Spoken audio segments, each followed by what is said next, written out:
Hello, everybody. Anthony Aniano here from RotoBaller Radio and RotoBaller.com with your Week 14 sleeper and value plays. Full disclosure, recording this Thursday night. Actually, game is at halftime as I sit down and record this. So a lot could change Friday and Saturday as we continue to monitor the injury report. Now, just a reminder as well, guys, 6 teams are on a bye this week for Week 14. The Atlanta Falcons, Chicago Bears, Green Bay Packers, Indianapolis Colts, New Orleans Saints, Washington Commanders. We have injuries to worry about. Players like Lamar Jackson, Jimmy Garoppolo, we know, is out for a while. Kenneth Walker dealing with the ankle-foot situation. Wide receivers like Courtland Sutton already listed as doubtful. So a ton of injuries to be mindful of, as well as all of those players who are also on a bye. So taking a look at some sleeper and value plays,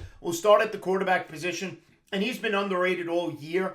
But at this point, guys, I trust him, and I think we need to trust him, especially at home. And that's Jared Goff of the Detroit Lions. At home against the Minnesota Vikings. You know that Viking defense that allowed over 300 passing yards to Mike White and a rushing touchdown last week to Mike White as he tried to lead the Jets in a comeback that fell just short to that Vikings defense. Well, this game's in Detroit, favors Detroit. I actually think Detroit can win this game. Jared Goff is 5,600 on DraftKings, and in that same format, he averages 17.1 points per game. And he goes against the Minnesota defense that is 27th in the league in points allowed per game to the quarterback position. They allow 24.3 points per game to opposing quarterbacks with 16 passing touchdowns allowed on the season. Now, if you said to me, Anthony, Jared Goff at 5,600 is even more than I want, or I'm in a season-long league and I'm trying to replace Justin Fields and somebody already has Jared Goff, who else you have in mind? Well, Ryan Tannehill against the Jacksonville Jaguars. Jaguars couldn't stop Jared Goff last week.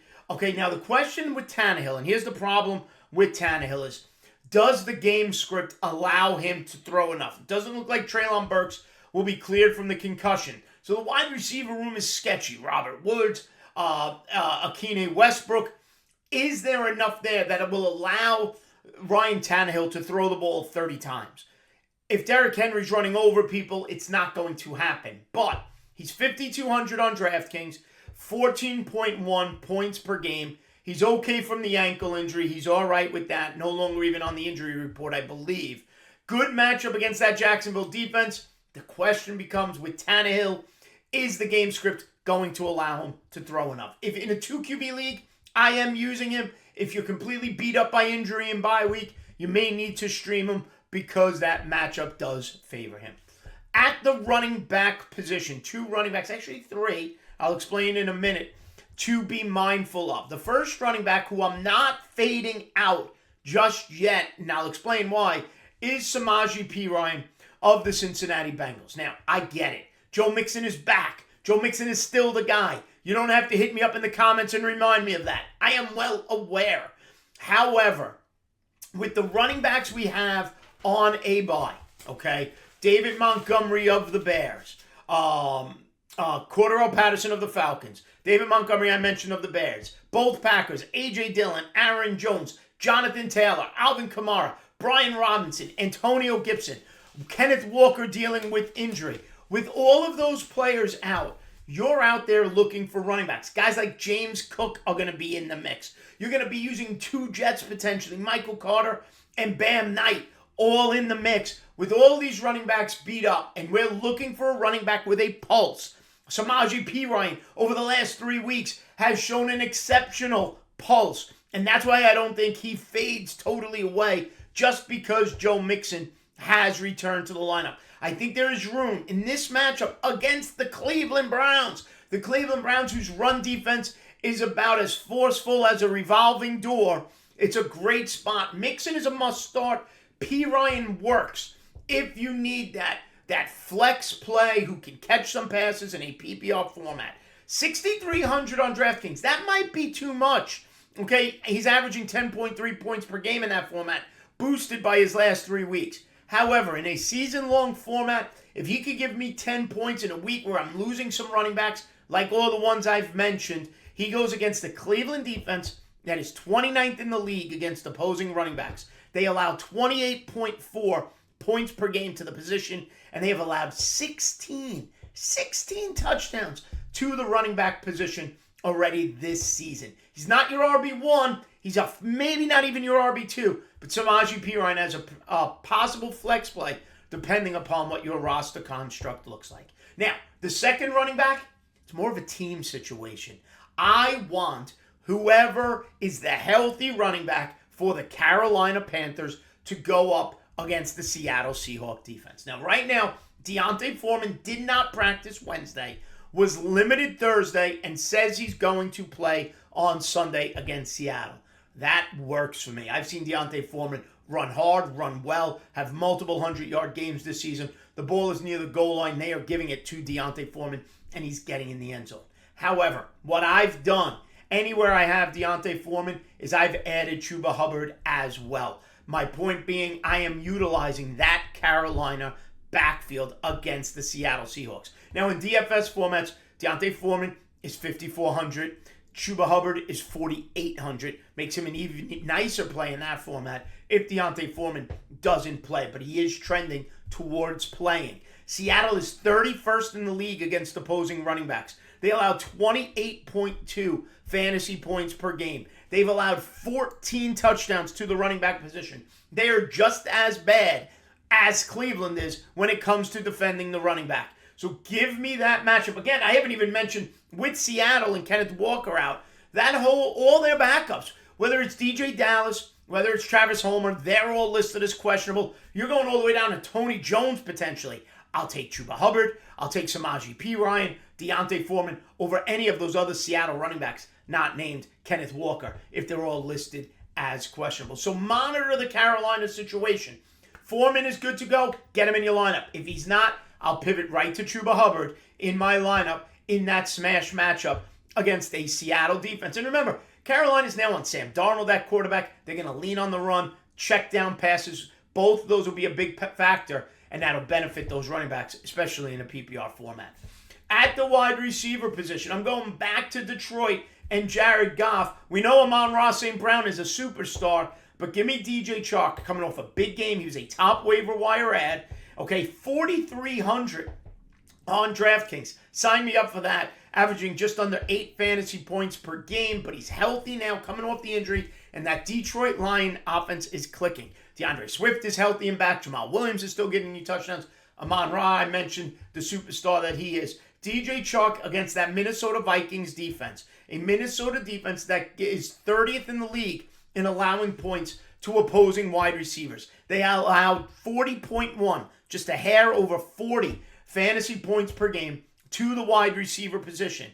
They have allowed 16 passing touchdowns this year, 9 of them to opposing wide receivers. DJ Chark in a nice position to give you potentially 15 or so fantasy points, as Detroit should be able to throw the ball against the Minnesota Vikings. Now, my second wide receiver, and this one's a deep dive, a deep sleeper, an ultimate value play, and it's in Denver, which makes me nervous, but Kendall Hilton of the Denver Broncos. His last couple of games, last week not so good. Before that, while Jerry Jeudy was out, he was giving you about 50 or 60 yards on 3 or 4 catches a game. Now, Cortland Sutton is going to be out. It looks like Jerry Jeudy's back. He had limited snaps last week. He's a full return this week. Kendall Hilton is $3,400 on DraftKings. He's the ultimate sleeper and value play against the Kansas City team that is 31st in the league to opposing wide receivers. 16 of the 24 touchdown passes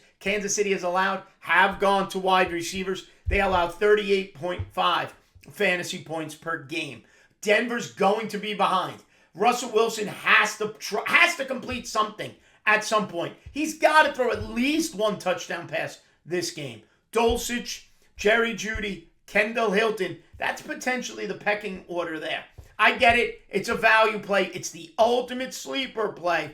Denver's terrible. We know that. But the question becomes, can Kendall Hilton give you a 10-point floor? Maybe surprise with a touchdown in a values play matchup against that Kansas City secondary that is rookies and you can throw on them. Finally, at the tight end position, 2 tight ends to mention to you real quick.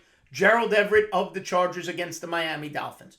4,300 on DraftKings. It's a good price. Averages just under 10 fantasy points per game. Must start in season-long formats against the Miami Dolphins, who are 29th in the league in defending the tight end position. 15.6 points per game allowed to opposing tight ends, and they have allowed 7 touchdowns to the tight end position. My second value play at the tight end, I usually don't give you 2, but I'm going to give you 2 because we got to pay attention to how bad the Arizona Cardinals are against the opposing tight end. They're dead last. They give up the most points in the league to the tight end position.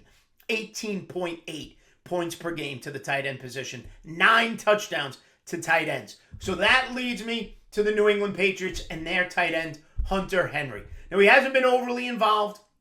Let's acknowledge that. It's the Ramondre Stevenson show there in New England. However, that matchup against Arizona can't be ignored. If you're desperate for a tight end because of the bye weeks, then you can pivot to Hunter Henry, who should be available post waiver wire. Just pluck him in first come, first serve free agency. He's $3,200 on DraftKings, averaging about 6 fantasy points per game. I don't love Hunter Henry. He just doesn't see enough volume, but it's a matchup that Bill Belichick and Matt Patricia, hope for the best there, should be able to game plan and take advantage of the fact that the Arizona Cardinals just don't cover the tight end position particularly well.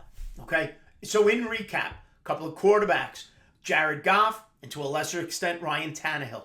At the running back position for the Week 14 sleepers and value plays, Samaje Perine, don't give up on him. And then the Carolina Panther running back, ideally Deontay Foreman, be ready to pivot to Chuba Hubbard. At the wide receiver position, DJ Chark, and the ultimate sleeper, Kendall Hilton of the Denver Broncos. At the tight end position, Gerald Everett, and then the deep dive, take a look at Hunter Henry of the New England Patriots. Folks, don't forget, like and subscribe right here to the RotoBaller YouTube channel. Head over to RotoBaller.com right now. Sign up using the promotional code ACES. Sign up for any of our premium passes. Get all sorts of great content like Lineup Optimizer and Team Sync tools. Give me a follow on Twitter at Aniano Fantasy. Download the RotoBaller app. It's free, and get all the latest news and updates courtesy of RotoBaller.com. Thanks for watching, everybody. We'll see you next time right here on RotoBaller Radio.